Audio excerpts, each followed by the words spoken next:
Então, aqui nesse vídeo de hoje a gente vai falar sobre os vetores unitários, beleza? Aí aqui é um outro modo também, que a gente vai usar aqui um outro método, que é isso aqui que envolve os vetores unitários, certo? Aí nesse vídeo a gente vai entender o que é um vetor unitário e como usar ele na soma vetorial, beleza?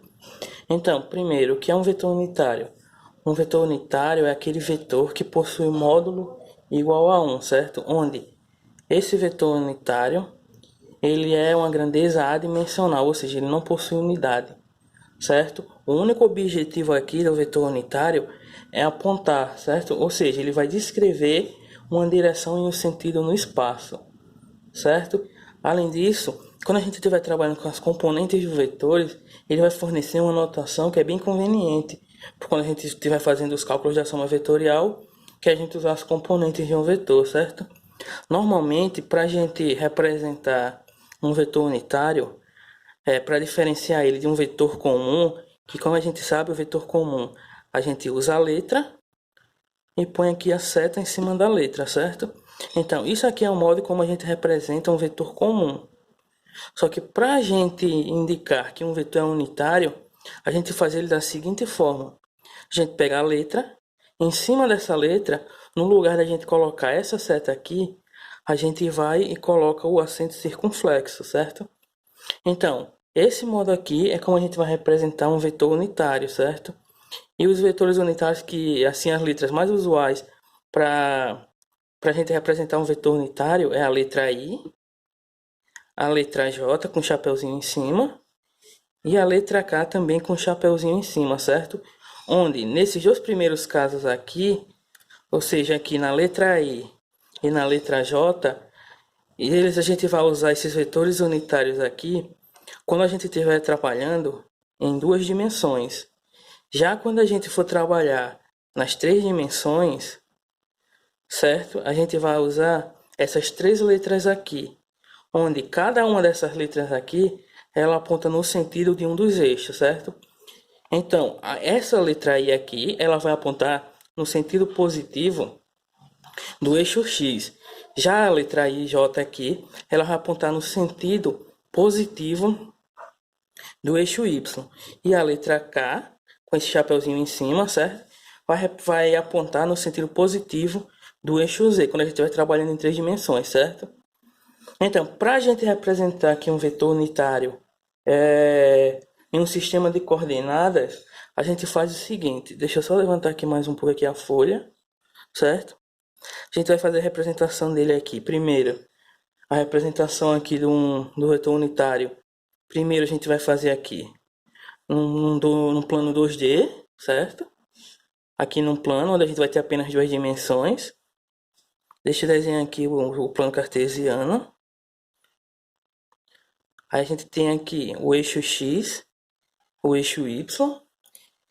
Aí para a gente representar aqui esses vetores unitários, como eu disse, essa letra I aqui, ela vai apontar, esse vetor unitário I aqui, ele vai apontar no sentido positivo aqui do eixo Y, certo? Ele vai possuir módulo 1, por isso que o nome é vetor unitário. Já a letra J, ela vai apontar aqui no sentido positivo aqui do eixo Y. E lembrando que para a gente dizer que o vetor aqui é unitário, a gente tem que colocar esse chapeuzinho aqui em cima para diferenciar ele daquele modo comum, que é esse modo aqui, como a gente escreve um vetor comum, certo? Onde, no caso do vetor comum, ele também pode assumir módulo 1, só que quando ele assumir o módulo 1, a gente tem que colocar esse chapeuzinho, certo? Para indicar que ele é um vetor unitário.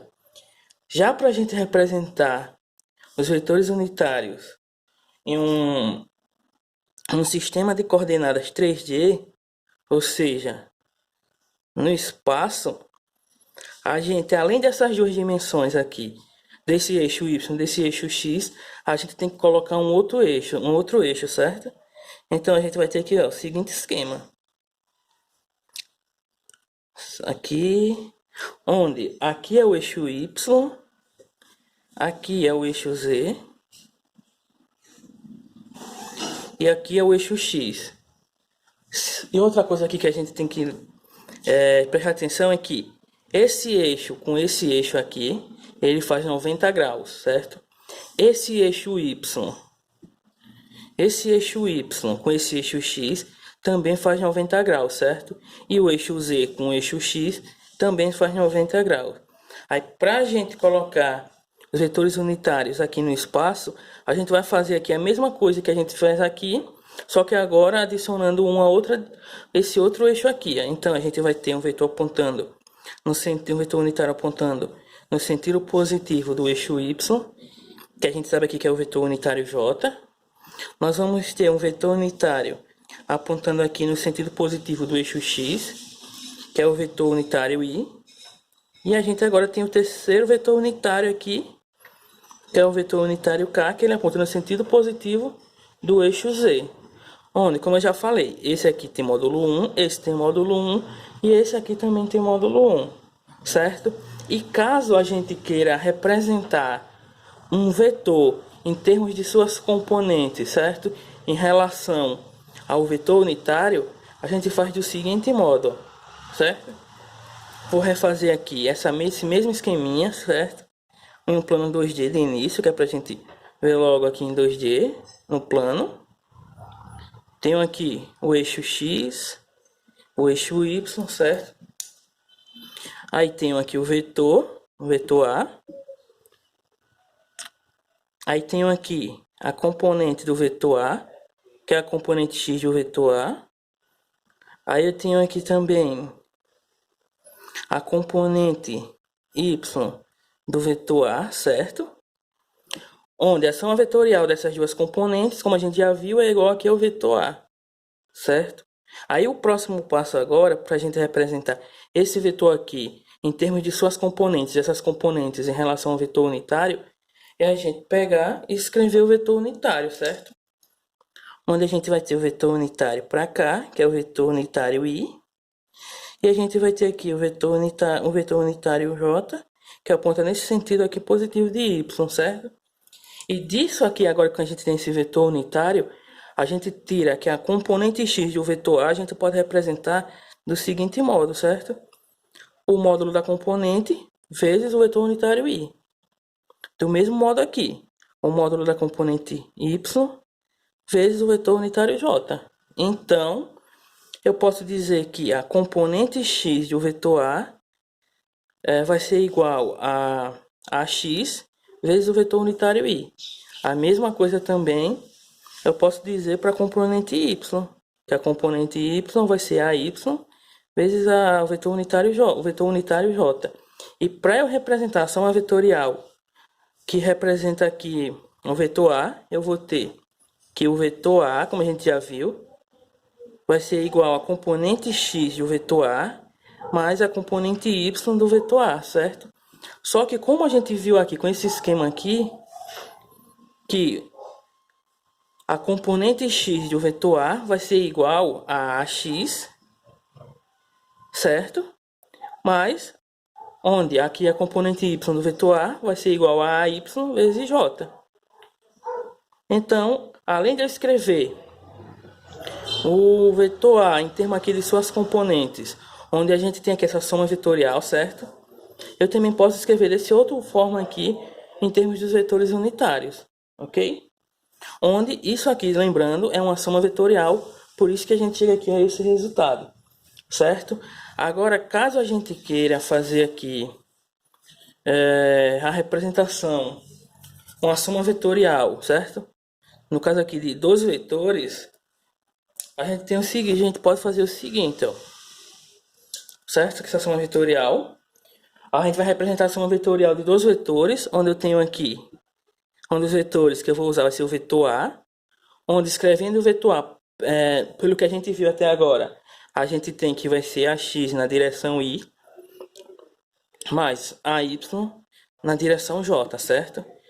Já o vetor B vai ser BX na direção I, mais BY na direção J. Aí, se a gente, como a gente viu, para fazer a soma vetorial entre dois vetores vai resultar em um outro vetor, onde esse vetor vai ser chamado de vetor resultante. Então, o vetor resultante R é a soma vetorial entre o vetor A mais o vetor B. Só que além de a gente representar isso desse modo aqui, A gente também pode representar de um outro modo, certo? Onde, como a gente tem aqui os valores do vetor A e do vetor B aqui, a gente vai pegar esses valores e substituir aqui onde a gente tem os vetor A e o vetor B. Então, o vetor A gente pode escrever desse modo aqui, certo? Mas o vetor B a gente pode escrever desse modo aqui, que foi o que a gente acabou de ver aí anteriormente.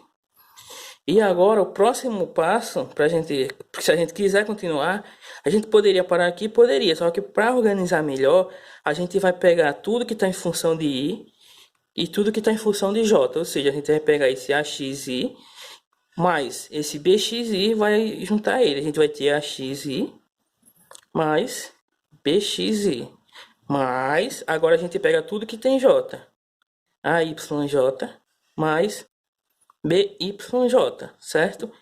Aqui agora a gente ainda pode melhorar um pouco, que aqui nós temos ainda termos semelhantes, que no caso aqui a gente tem I, que a gente pode colocar aqui em evidência, nesse primeiro termo. Então a gente vai ter AX mais BX, que vai estar aqui colocando em evidência esse vetor unitário I, aí ele fica aqui, certo? Mas, colocando agora aqui o termo em evidência, nesse termo e nesse outro termo, que é o J, a gente vai ter AY mais BY, que a gente bota aqui em evidência o J, certo? Onde, mais uma vez eu digo, a gente poderia ter parado aqui? Poderia. Só que se a gente quiser continuar, como a gente viu em vídeos passados, a x, a componente x mais a componente x do vetor A mais a componente x do vetor B, essa soma vetorial aqui vai ser igual à componente resultante desse vetor R.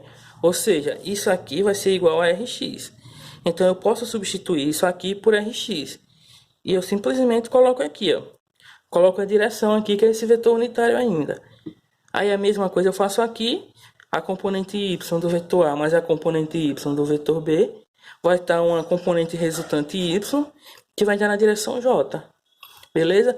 E como a gente viu lá anteriormente, quando eu tenho aqui AX na direção Y, isso aqui vai ser igual a componente vetorial X do vetor A, não é? Então, se eu tiver isso aqui também eu posso escrever desse modo. Rx, certo? E esse outro aqui, Ry. Ok? Isso aqui para duas dimensões, certo? Só que nem sempre a gente vai estar trabalhando em duas dimensões. Então, em casos que a gente não esteja trabalhando em duas dimensões, aqui a gente vai ter que adicionar. Se a gente estivesse trabalhando em três dimensões, a gente teria que adicionar aqui um AZ mais um PZ na direção K. Ou seja, a componente Z do vetor A mais a componente Z do vetor B na direção K. Aí a mesma coisa a gente teria que fazer aqui. A gente ia ter a componente resultante na direção Z mais vezes o vetor unitário K. E aqui apareceria um outro vetor também. Isso se a gente estivesse trabalhando em três dimensões. Ou seja, se nesse caso aqui, ó, desse vetor tivesse três dimensões, além desse AX na direção Y mais AY na direção J, a gente teria aqui um outro vetor, que é o vetor que aponta na direção, a componente que aponta na direção Z. Então, teria AZ na direção K. Do mesmo modo aqui embaixo, um BZ na direção K. Certo? Então, o esquema sobre vetores unitários é isso aqui, certo? Aí no próximo vídeo eu vou trazer aqui um exemplo de como a gente calcula os vetores unitários, onde a gente tem dois vetores, e a partir desses dois vetores a gente acha a soma vetorial, que é a resultante entre esses dois vetores.